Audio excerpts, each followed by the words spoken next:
আসসালামু আলাইকুম প্রিয় শিক্ষার্থীরা, কেমন আছো তোমরা? আমি আজকে তোমাদের জন্য নিয়ে এসেছি অষ্টম শ্রেণী বাংলা প্রথম পত্র অতিথি স্মৃতি থেকে জ্ঞানমূলক প্রশ্ন নিয়ে। আশা করি তোমাদের উপকারে আসবে। দেখো, লেখক পরিচিতি থেকে আমি প্রথমে লেখক পরিচিতিটা এইভাবে তৈরি করেছি। তোমরা চাইলে এর থেকে ভালোভাবেও করতে পারো। আমি দেখো পরিচয় দিয়েছি: শরৎচন্দ্র চট্টোপাধ্যায়, জন্মসাল 1876 সাল, জন্মস্থান পশ্চিমবঙ্গের হুগলি জেলা দেবানন্দপুর গ্রাম, জীবনযাপন ভাগলপুরের মাতুলালয়।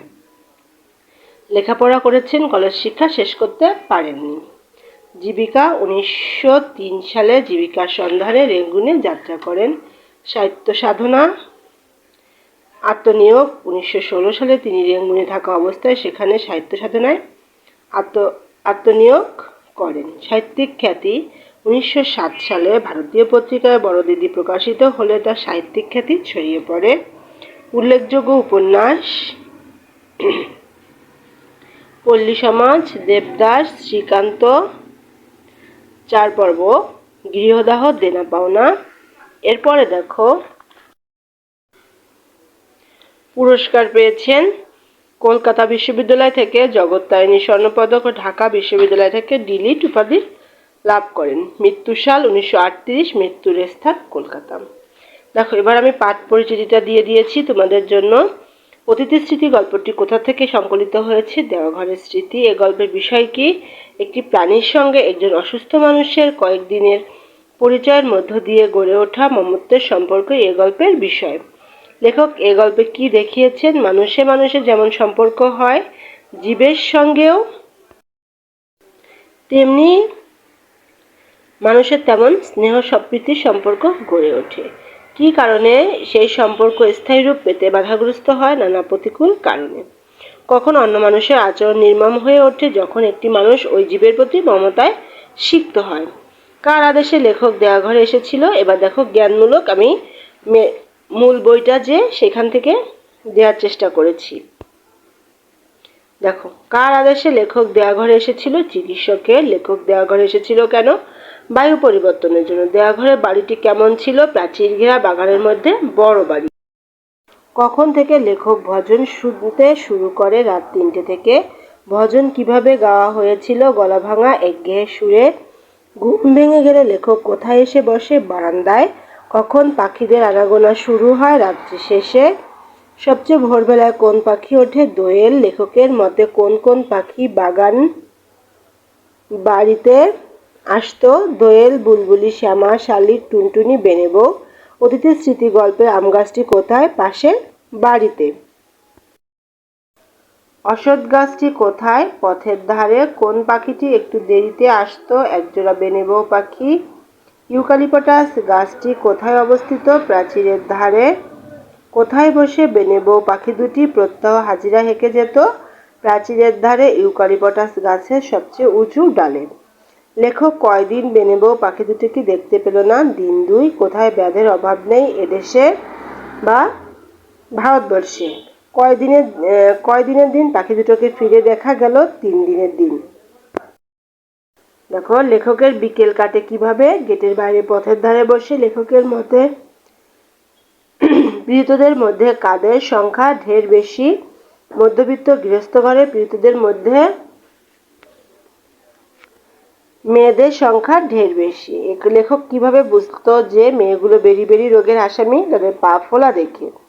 মেয়েগুলো আট করে মোজা পরছিল কেন? পায়ের লজ্জা ঢাকতে। অতিথি স্মৃতি গল্পে বেচারা কাদের বলা হয়েছে? বেরি বেরি রোগে আক্রান্ত মেয়েদের। লেখকের দুঃখ হলো কাদের দেখে? একটি দরিদ্র ঘরের মেয়েকে দেখে। দেখো, আমি এটা একটু ধরে রাখছি, তোমাদের যাদের স্ক্রিনশট দেওয়ার দরকার হয় তোমরা এগুলো স্ক্রিনশট দিয়ে নিতে পারো। মেয়েটি কেমন করে যেত? একলা যেত। যে অসহায় মেয়েটি, সে মেয়েটির কথা বলো। তোমরা এখানে দরকার হয় অসহায় মেয়েটি দিয়ে নিবে। মেয়েটির গঠন কেমন ছিল? দেহ ছিল শীর্ণ, মুখ ছিল পাণ্ডু। মেয়েটির সাথে কয়জন সন্তান ছিল? 3টি ছোট ছোট ছেলে মেয়ে। মেয়েটির বয়স কত? 24-25। বৃদ্ধ ব্যক্তি কি করে বাড়িতে ফিরছিল? ক্ষুধাহরণ কর্তব্যটা সমাধান করে। বৃদ্ধ লোকদের দেখে লেখকের কি মনে হয়েছিল? সম্ভবত এরা বাত ব্যাধিগ্রস্ত। সেদিন লেখকের পেছনে কে এসেছিল? একটি কুকুর।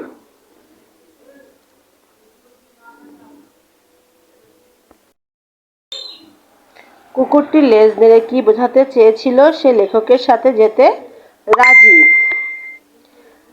আলো নিয়ে কে এসে হাজির হলো? চাকর। কুকুরটিকে দেখে লেখকের কি মনে হলো? কুকুরটির বয়স হয়েছে। কখন লেখক জানতে পারলো কুকুরটি চলে গিয়েছে? ঘন্টাখানেক পরে। কুকুরটি পরের দিন কখন এসে হাজির হলো? সকালে। রাতে কুকুরটি কোথায় বসেছিল? বাইরের বারান্দার নিচে, উঠানে। বামন ঠাকুর কাকে বলা হয়েছে? রাঁধুনিকে। বাড়তি খাবারের পর কার বেশি অধিকার ছিল?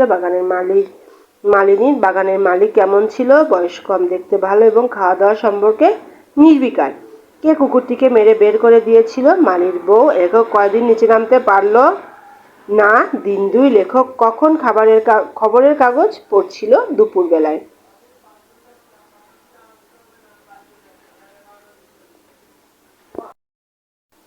কোথায় কুকুরের ছায়া পড়েছিল?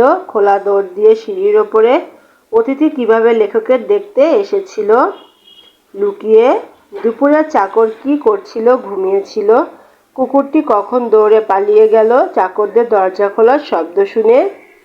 কুকুরটির চোখ দুটো ভিজে ভিজে কেন? লেখক খাওয়া হয়েছে কিনা জিজ্ঞাসা করায়। কে কুকুরটিকে মেরে তাড়িয়ে দিয়েছিল? মালির বউ। আমি প্রত্যেকটি চরণ থেকে তোমাদের প্রশ্ন দেওয়ার চেষ্টা করেছি। আশা করি তোমাদের কাজে লাগবে। অতিথি কোথায় নিজের জায়গা করে নিয়েছিল? বারান্দার নিচের উঠোনের ধুলোয় পরম যত্নে। দেওঘর থেকে ফেরার সময় লেখক কয়দিন দেরি করলো? দিন 2। সকাল থেকে কি বাধাবাধি শুরু হলো? জিনিস। কখন লেখকের বিদায় ট্রেন ছিল? দুপুরে। গেটের সামনে কি এসে দাঁড়ালো? সারি সারি গাড়ি।